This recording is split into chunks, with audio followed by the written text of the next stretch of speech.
I relate that the same president we have today went on the street to advocate for justice. The essence of law is to get justice. That is the creation of law. We have law in place to get justice, simple. So when the president went on the streets, what was the idea? What was the reason?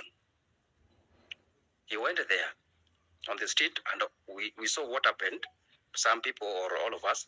Then after that, in 2017, I don't know whether it's in 2010 and all that, 2010, we have a new constitution, 2010. The same, our president, current president, voted against constitution. Now, 2013, he was the president as a result of the new constitution. Then 2017, then 2022, and today. So I've never seen him come out to tell us why he was opposed to that 20% that people believe there was 20% which is wrong. And he was saying that he voted against this document because there was 20% which is wrong. So as an honest leader, once you are now become a leader like him today, he would have started even by 2013 to say that there was something wrong with this thing, though the majority had their way. So this is what I was saying.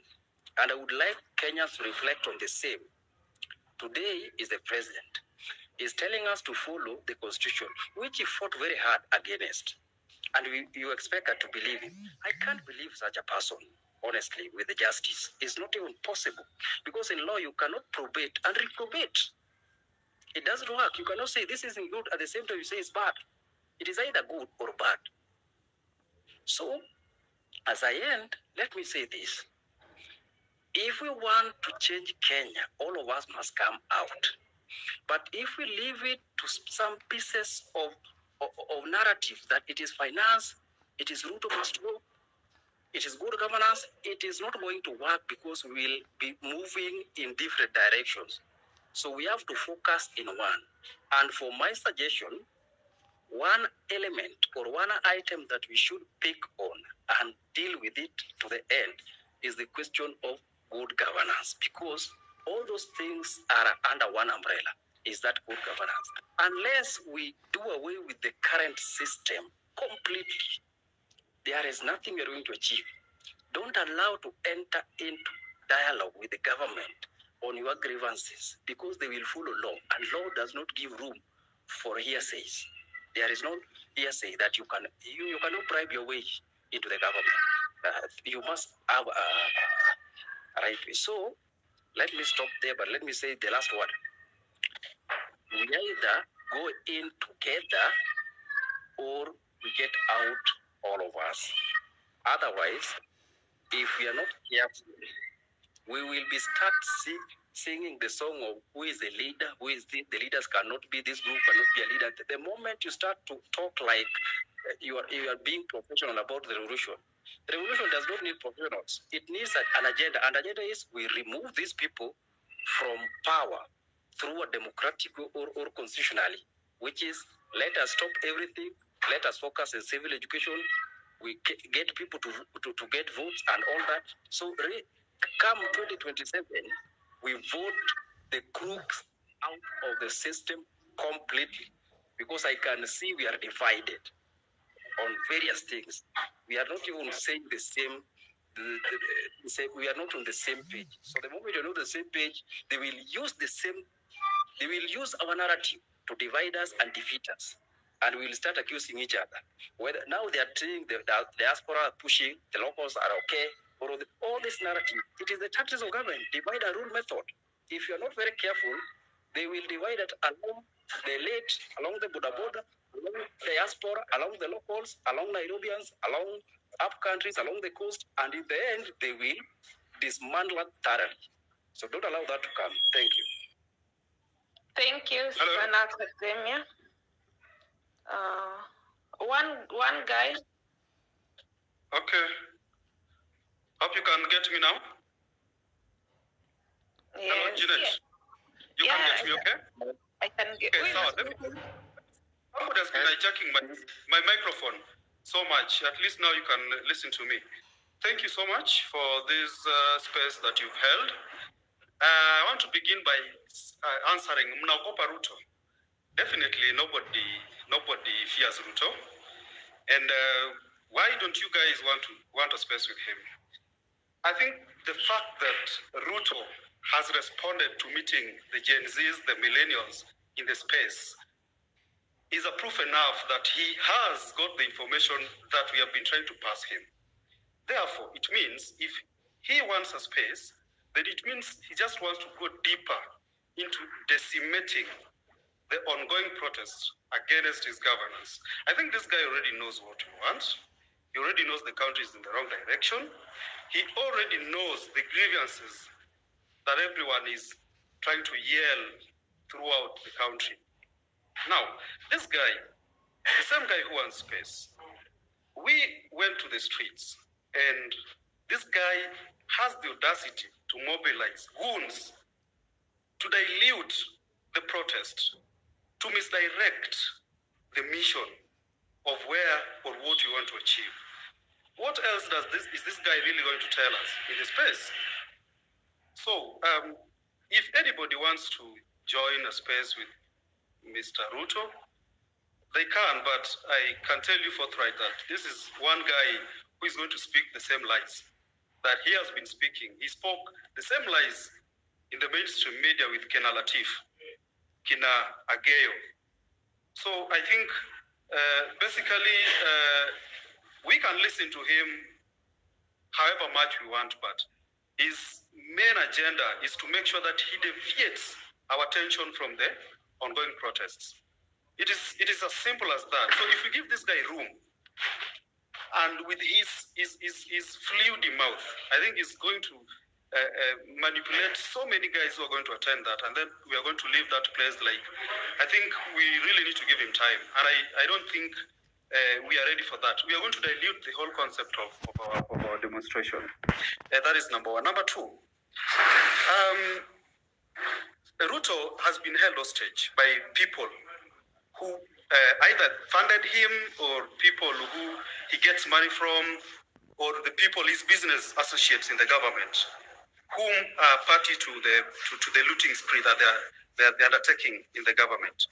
Now, this is one guy that I think we need to isolate an agenda and say, this week we are going to the streets.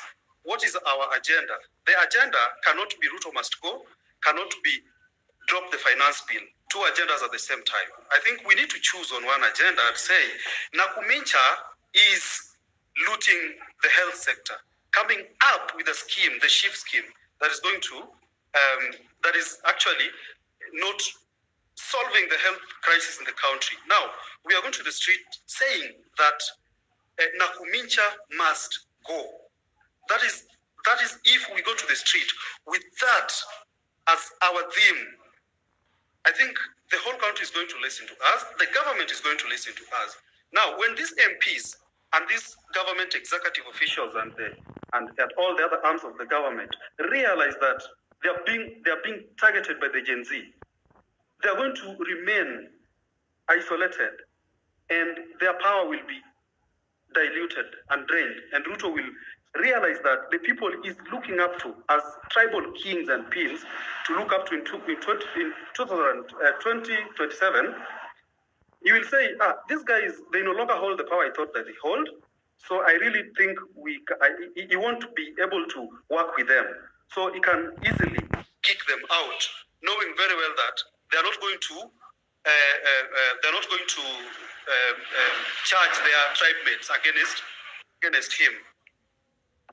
I think let's go with one theme at a time. Number three, I want to speak about leaderless, tribeless, and partyless. We have an agenda going. Let us not be short term. We cannot do demonstrations throughout the year or for the next 3 years until 2027. Now, where are we headed as a Gen Z or as millennials? I think we have joined hands as a team, and we are also trying to mobilize the whole country to give us or to do this alongside us. It's a revolution. Now, we have our parents. We have very ignorant people back in the village. Our parents, like you saw recently, a group of religious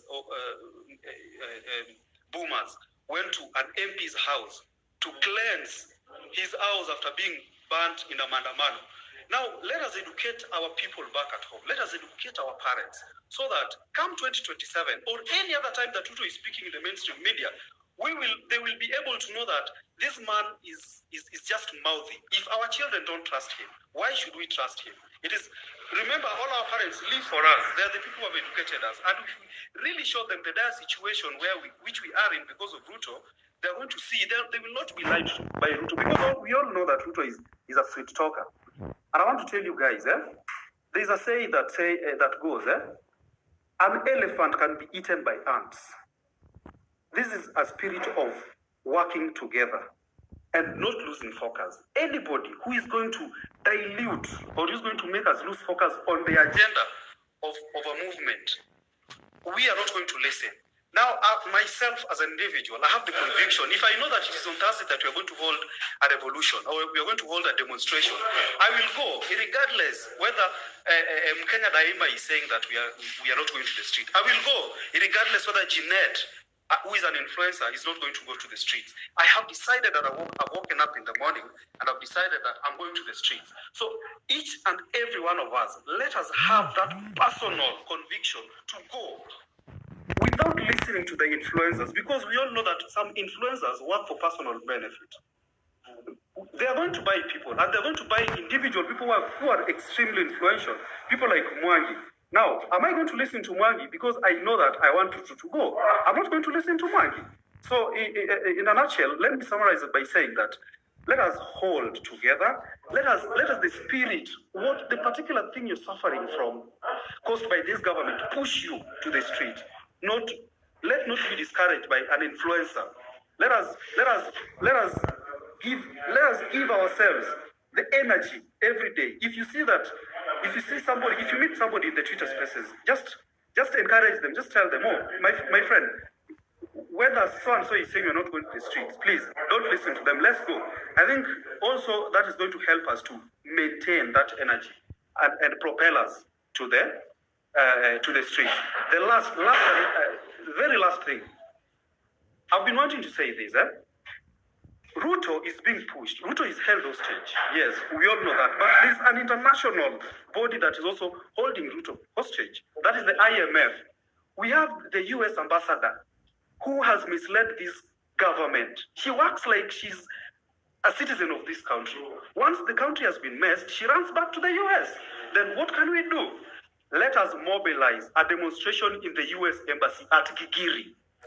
Let us pick it upon ourselves, because I'm very sure once we hold a demonstration at the entrance of Gigiri, the embassy, the international media is going to catch that attention. The Al Jazeera, the CNN are going to air these things out, and they will say, my friend, we are painting a very negative picture about the US embassy, even in other countries. Let's stop this. Let us also put pressure on these international bodies that are creating this economic crisis that we're having, not only in Kenya, but in Africa.